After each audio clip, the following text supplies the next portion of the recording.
Welcome, everybody. My name is Cindy, and I'm so excited to have Katie joining me today. Okay, so Katie, you have such an awesome career where you inspire and empower other people on their life journeys. Tell everybody what you're doing. I work as a professional recovery coach for a company that provides an accountability service to people who are in recovery from substance use disorder. Everything's done online. This is very cutting edge technology.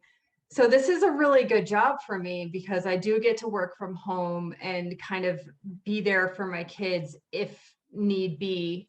And but I also get to do something that's very, very meaningful. What was it like to get back to work? I know that for you and a lot of other moms, there's a big concern of, I've been out of that workforce for a long time and I do it. Am I good enough? So were you able to do the job? I kind of have a little hint here that things are going really well for you. So let's tell everybody else about it. I was terrified at first, which is why I came to you, Cindy. And you really, really helped me to build up my confidence. So I had all this training that I had done while I was a stay-at-home mom, but I was afraid. I was very afraid, extremely nervous to get back into the workforce and put myself back out there after having been a stay-at-home mom, which is where you came in and what you helped me do. And you helped me see my value and everything that I have done and have accomplished. You also showed me how to create a LinkedIn, which is how I got the job in the first place, because the only way to apply was over LinkedIn. So that was new to me. Never made a LinkedIn before, but I made one so that I could apply for this job. Then I got the job. At first I was scared, and then I was not scared at all because it was something that was such a great fit for me. The two guys who I work with are both in recovery like myself. I'm also in recovery. I grew up in an alcoholic home. And then at age 22, still not done with college, I dropped out of college so that I could go to rehab. And then when it didn't work, it took me a few years, but I eventually did go through a program where I was able to get sober for good at age 25. Like I quit drugs, I quit drinking, I quit smoking all on the same day, 22 years ago. And That's yeah, and it was like it was very challenging. It was very difficult, but it was very good for me to do it at such a young age and then have my whole life ahead of me. But I have to say that dropping out of college was like this really dark cloud that hung over my head, and so I felt very crippled as far as like trying to get a job because I didn't have a degree and I hadn't finished college and I had dropped out to go to rehab. So I felt like I always had to kind of hide that part of myself. And I did. And I never made a resume in my whole life. And so I would always go for jobs that were kind of beneath me, that were very easy to get, that I didn't have to get, that I could fill out an application for and not have to do a resume or an interview or anything like that. Okay, then I finally went back to school. I finished my degree online and I graduated when I was 37 years old. Congratulations on that, right? Yes, thank you. And I was super proud of myself. But right after that, I had gotten married. And then right after that, I got pregnant with my daughter, Lily. I had accomplished this great thing, but then I became a stay-at-home mom. So it was like, I was putting these things in place, but then becoming a stay-at-home mom, becomes your whole identity, and it was like all that stuff got kind of put on the back burner, like me graduating college and everything, and like trying to put myself out there professionally so that I was a stay-at-home mom for, I don't know, 7 years. And then I got divorced. And so it was time for me to put myself back out there. And I was just terrified. I was literally terrified. I still was in that mode of like, I don't know how to do a resume. I don't know how to put myself out there. I don't know how to do an interview or sell myself or present myself. And I had taken all these courses to get certified as a professional recovery coach. I realized that I have this beautiful gift. I hadn't shared it with the world to the extent that I could be, and that's what inspired me to want to go into coaching. So I got all these certifications and I started coaching people kind of on my own. But when I came to you, Cindy, I just really didn't know how to put it all together. And I really didn't know how to like put myself out there.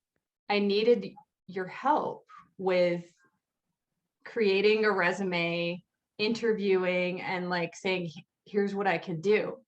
You are an inspiration to so many women here. I mean, look at everything you have done, right? Yeah. You got yourself clean and sober and finished college and raising two daughters as a single mother. And there are a lot of single moms out here, watching this and being inspired by what you're saying right now, to give them the hope that, yeah, I could do this, right? I just have to be strong and determined, and I can do this. And talk to me now, the job, right? I know that you're helping them out in technology and things that they didn't even know about, right? You're helping the company to move forward. They had built this amazing technology and this amazing idea to help people using the technology in a very convenient way. These two men knew nothing about social media at all. And I, of course, know a lot about social media. So I was able to, create an Instagram account and a Facebook page. So the transition back to the workforce for you, from the jobs that were easier to get to doing something that really lights you up. I feel really good. I feel really excited when I wake up in the morning because I know that I'm going to get to interact with all these people and that I am making a difference. My vast amount of life experience with this is being put to good use finally, and I feel like it makes me an even better mother and person, that I'm able to have something for myself that's very meaningful for me, and I'm being paid to do it, and I can take care of my kids, and I'm not just like lost in the shuffle anymore. Like that's how I felt after being a stay-at-home mom, and then suddenly like going from being a stay-at-home mom to a single mom is like a shock to the system, and I needed that direction and that structure, and I have it now, and it's such a good feeling. What's the shock to the system going from a stay-at-home mom to a single mom? A lot of our moms are in that situation. What is that? Like you said, moms get things done. Moms are warriors, and they are. But then to get divorced and then to go from that to being a single mom, suddenly you have to like shift gears really fast, figure out a job, a career, and it's like you have to you almost feel like you have to change your whole identity. But has anyone else noticed that you're more in control? Yeah, everybody has. Everybody keeps telling me how proud they are of me, and especially that I found something that is so close to my heart. I have worked really hard for this in a variety of ways throughout my life. It's like everything has culminated into this, and now I can really zero in on helping people who are just at the beginnings of their journeys, like where I was 22 years ago. I have so much to share with them. How do you manage being a mom and being a working mom? Well, I think communication is the main thing, because everything that has come up, like Lily's had a dental emergency, like right after I got the job, my daughter. I just communicated that I needed some time to bring her to these dentist appointments, and they were very appreciative of that. My boss has 2 children as well, so he completely understands. And he told me that since I communicate so well what's happening, that it's not a problem and it's not an issue.